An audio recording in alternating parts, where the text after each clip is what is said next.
এই যে মিরপুরের মাজার আছে এবং গুলিস্তান মাজার আছে, এই মাজারের টাকা আমি যতটুকু জানি, যদি ভুল না জেনে থাকি, সরকারিভাবে এটা কালেকশন করে নিয়ে যাওয়া হয়, তালা মারা আছে। গাঞ্জুটিরা আশেপাশে গুড়গুড় করে, কেউ নিতে পারে না, কারণ তালা মারা আছে। গুলিস্তান মাজারে গেছেন কখনো?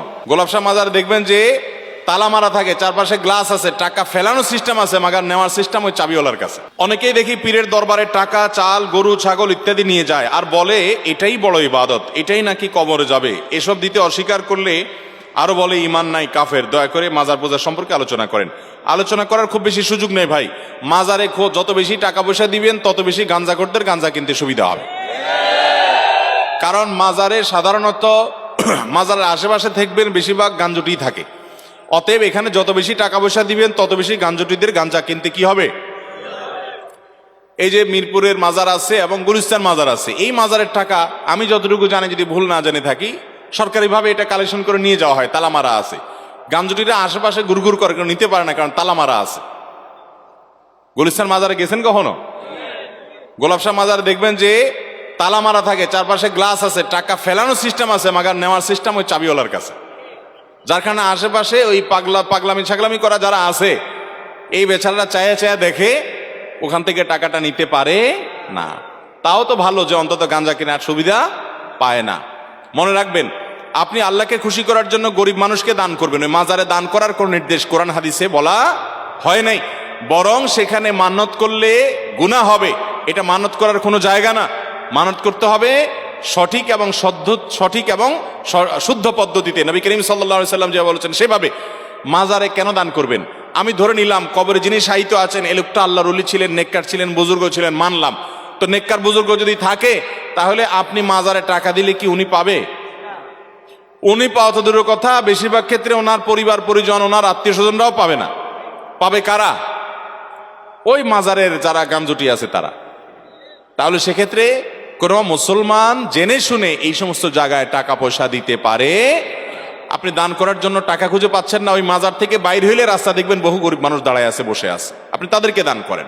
ইসলাম আমাদেরকে সেটা করতে বলেছে। ভাইরা আমার, অতএব যদি কোনো পীর সাহেব এরকম ফতোয়া দিয়ে থাকে, তাহলে এটা তার বিজনেস।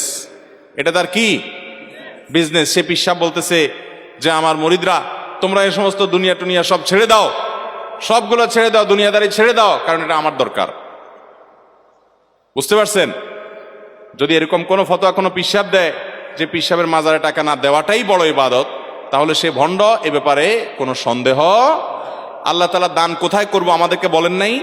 ইন্নামাস সাদাকাতু লিল ফুকারা'i ওয়াল মাসাকিন ওয়াল আমিলিনা আলাইহা ওয়াল মুআল্লাফাতি কুলুবুহুম ওয়া ফির রিকাবি ওয়া ফি সাবিলিল্লাহ ওয়াল গারিমিন।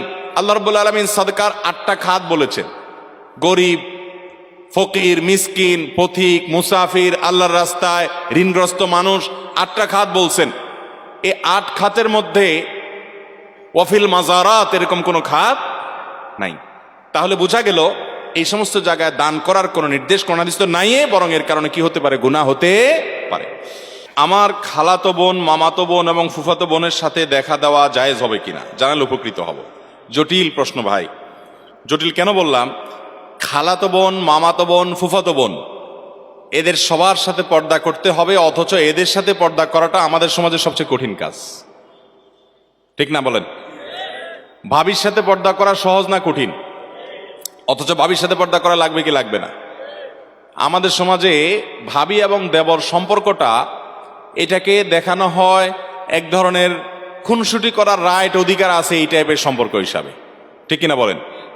এই জন্য দেবর ভাবির খুনসুটি নিয়ে অনেক আপনার গল্প, মুখরোচক কথা, অনেক কিছু আমাদের সমাজে প্রচলিত আছে। অথচ নবী করিম সাল্লাল্লাহু আলাইহি সাল্লাম এই সম্পর্ক সম্পর্কে বলেছেন এটা হলো মৃত্যুর মতো। একে অন্য থেকে, মৃত্যুকে যেরকম মানুষ ভয় পায়, এরকম সাবধান থাকবে। এখানে অনেক বেশি রিস্ক আছে ফিতনায় পতিত হওয়ার। এই জন্য এখানে পর্দা আরো বেশি কড়াকড়ি ভাবে করতে হবে। খালাতো বোন, মামাতো বোন, ফুফাতো বোন ছোট থাকলে তো ভিন্ন কথা, কিন্তু যখন তারা পর্দার আওতায় চলে আসবে, তখন তাদের সাথে অবশ্যই পর্দা মেনটেন করতে হবে। পর্দা মেনটেন না করার কারণে তলে তলে কত গুনাহ, কত অপরাধ, কত জেনা, কত সম্পর্ক নষ্ট হচ্ছে, কত জটিল পরিস্থিতি হচ্ছে, আমরা সেটা অনেকেই জানি না। বিধায় এই খালাতো বোন, মামাতো বোন, ফুফাতো বোনের সাথে পর্দা করতে হবে। ঠিক একই কথায় বোনদের ক্ষেত্রে প্রযোজ্য। তারা তাদের খালাতো ভাই, মামাতো ভাই, ফুফাতো ভাইদের সাথে, এবং এর সাথে চাচাতো ভাইও যোগ করেন, তাদের সাথেও পর্দা মেনটেন করতে হবে এবং তাদের সাথে দেখা দেওয়া জায়েজ হবে না। এরপর প্রশ্ন হলো, আমার শারীরিক অক্ষমতার জন্য ভালোবেসে বিয়ে করতে চাই, কিন্তু বাবা মা রাজি নন।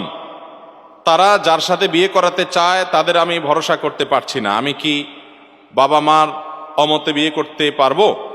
সম্ভবত ভাই শারীরিকভাবে কোনো হয়তো তিনি বিকলাঙ্গ বা কোনো প্রকার মাজুর বা কোনো সমস্যা আছে, এই জন্য হয়তো তিনি সেরকম চিন্তা করছেন। যদি এরকম হয় তাহলে সেক্ষেত্রে বাবা মাকে আপনি বুঝিয়ে আপনার কথার পক্ষে আনার চেষ্টা করবেন। যদি আপনার বাবা মাকে সেটা আপনি করতে না পারেন, বোঝাতে না পারেন, অনেক বাবা মা আছে শুধু পয়সা ছাড়া আর কিচ্ছু চায় না। ছেলে চায় একটা দিনদার মেয়ে, মেয়ে চায় একটা দিনদার ছেলে, কিন্তু কপাল পড়া বাপ মা ভালো ছেলে মেয়ে পাওয়ার পরেও কদর করে না, বরং তারা চায় কি?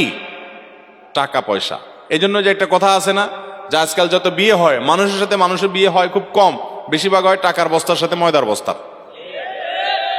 এক পক্ষ ময়দার বস্তা, আরেক পক্ষ টাকার বস্তা। আল্লাহ তাআলা আমাদের মানুষের সাথে মানুষের বিয়ে করার তৌফিক দান করুন।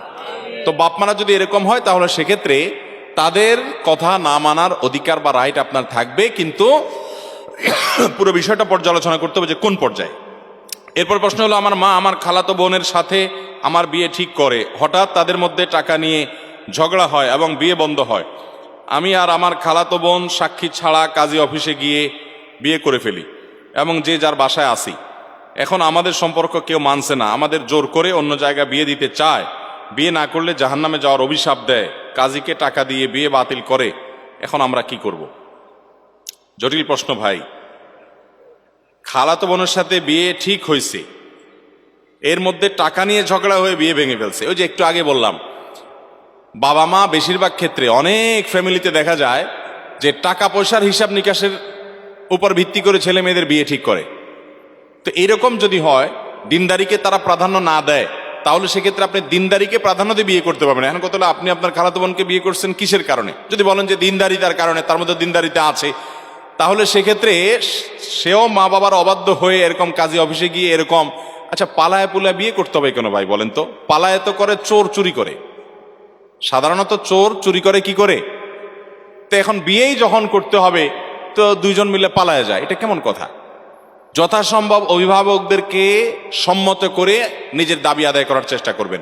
হ্যাঁ, এক্সেপশন হতে পারে যে অভিভাবকরা আমাকে যে পথে যেতে বলছেন সেখানে গেলে আমি আল্লাহর বিধান লঙ্ঘন করতে হবে, হারামে লিপ্ত হতে হবে, আমার ঈমান আমল নষ্ট হয়ে যাবে, তখন আপনি বিকল্প পথে যেতে পারেন। এই জন্য ইন্ডিভিজুয়াল এই সমস্ত কেসগুলো কোনো দক্ষ আলেমের সাথে দেখা করে বিস্তারিত বলে তারপরে পরামর্শ নেবেন। আমরা মৌলিক শুধুমাত্র নীতিমালা বললাম।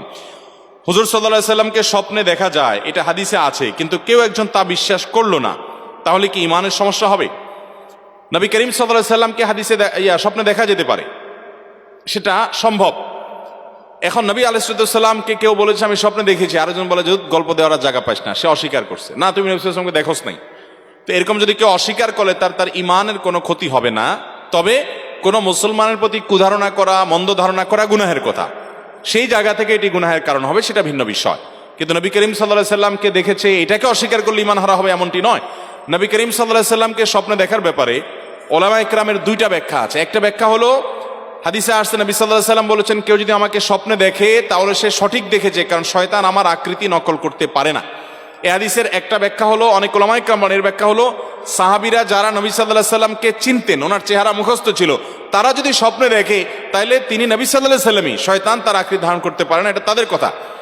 আমরা যারা নবী সাল্লাল্লাহু আলাইহি সাল্লাম কেমন ছিলেন, তার চেহারা রূপ কেমন ছিল আমরা দেখি নাই, তো আমরা যদি স্বপ্নে দেখি সেটা নবী আলাইহিস সালামের চেহারাও হতে পারে, আবার অন্য কাউকে আমার নবী সাল্লাল্লাহু আলাইহি সাল্লাম মনে হতে পারে, সেইটাও হওয়ার সম্ভাবনা আছে। এটা এক শ্রেণীর ওলামাদের মত। আর অন্য অনেক ওলামাদের মত হলো না, কেউ যদি স্বপ্নে দেখে, কেউ তাকে বললেন নবী সাল্লাল্লাহু আলাইহি সাল্লাম, অথবা তার মনে হলো তিনি নবী সাল্লাল্লাহু আলাইহি সাল্লাম, তাহলে তিনি কিয়ামত পর্যন্ত যেই দেখুক না কেন সে নবী করিম সাল্লাল্লাহু আলাইহি সাল্লামকেই স্বপ্নে দেখেছে, এবং এটি সন্দেহাতীত ভাবে তার জন্য একটা শুভ সংবাদ যে তিনি নবী সাল্লাল্লাহু আলাইহি সাল্লামকে স্বপ্নে দেখেছেন। যদিও এই স্বপ্নে দেখলেই তিনি নিশ্চিত হয়ে যাবেন তাহলে আমি সাহাবী হয়ে গেলাম, আমি জান্নাতে চলে গেলাম, এরকমটি মনে করার কোনো সুযোগ নাই। নেক আমল আমাদেরকে অব্যাহত রাখতে হবে। বাকি কারোর স্বপ্ন কেউ দেখার পর যদি সন্দেহ করে অন্য কেউ, না তুমি দেখো নাই, বা নবীকে দেখো না অন্য কাউকে দেখছো, তাহলে তার এর কারণে ইমানের ক্ষতি হবে না।